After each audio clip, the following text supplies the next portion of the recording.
Item number SCP-956. Object Class Euclid.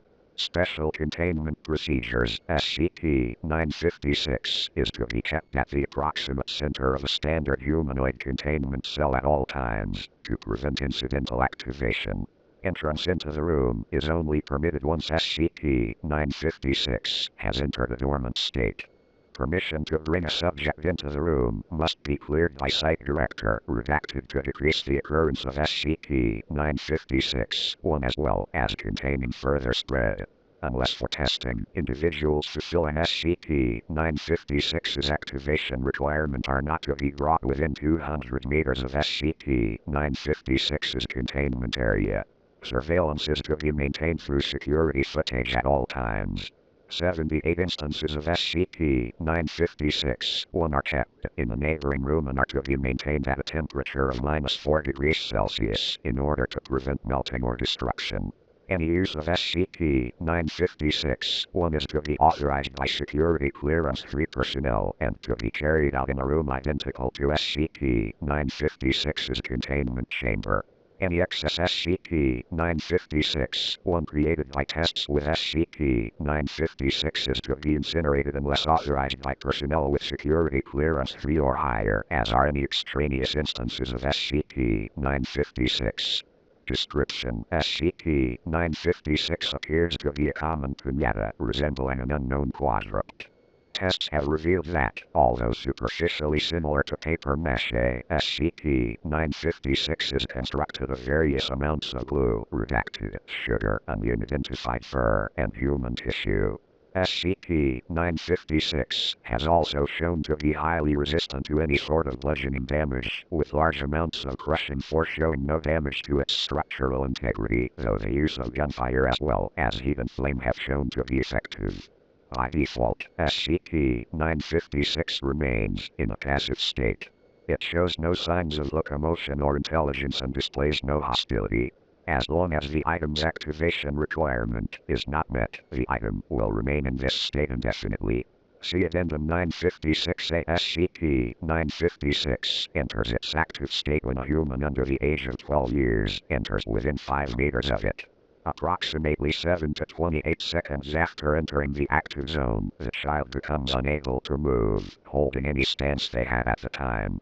The victim is incapable of motion or speech, although it remains alive, and its rapidly moving eyes suggest that it retains awareness. SCP-956 moves towards the victim and bludgeons him or her until the torso ruptures. Upon reach, the victim's body discharges a large pile of unmarked candy, ranging from 23 to 1,323 pieces. Instances of this candy are designated as SCP-956-1. SCP-956 repeats this for any other immobilized victims before returning to a docile state. A victim can be removed from SCP-956's activation range if retrieved promptly. Upon moving the victim 12 meters away from it, SCP-956 returns to its passive state. The victim, however, shows no signs of recovering from its immobilized state and appears to remain in such a state indefinitely. Autopsies of unbroken victims show that their body had severely dehydrated, leaving them brittle. Autopsies also revealed that pieces of SCP-956-1 had begun to grow out of the victim's organs, using the tissue as a component. The amount of SCP-956-1 appears to be directly correlated to time spent in SCP-956's activation radius. SCP-956-1's effects vary depending upon the age of the human consuming them. Humans at the age of 12 years or older go into a seizure within 3 minutes of consumption, with a 5% possibility of cardiac arrest. There is an approximate 35% chance of survival for such subjects. Animals suffer similar effects, regardless of age.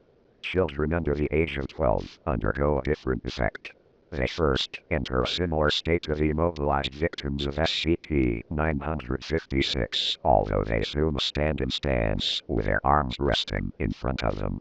The subject then experiences, in sequence, rapid hair loss, a sprouting of paper mache from their skin, and a complete restructuring of bone and muscle. The process takes 9 minutes to complete. Upon completion, the victim has transformed into another instance of SCP-956. These copies behave identically to SCP-956. There is a 0% chance of survival for the victim. Addendum 956-A. SCP-956 has recently begun to show locomotion outside of testing. It began to wander around its containment, tracing the perimeter of the room. It did this for about an hour before staring at a spot on the wall.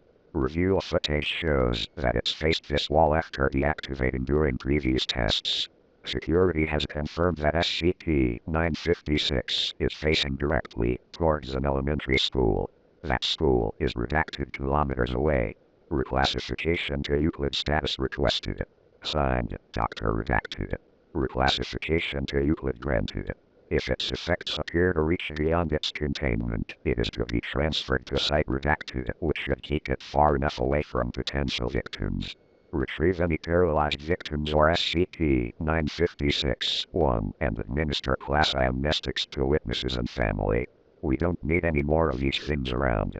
Signed, Site Director Redacted.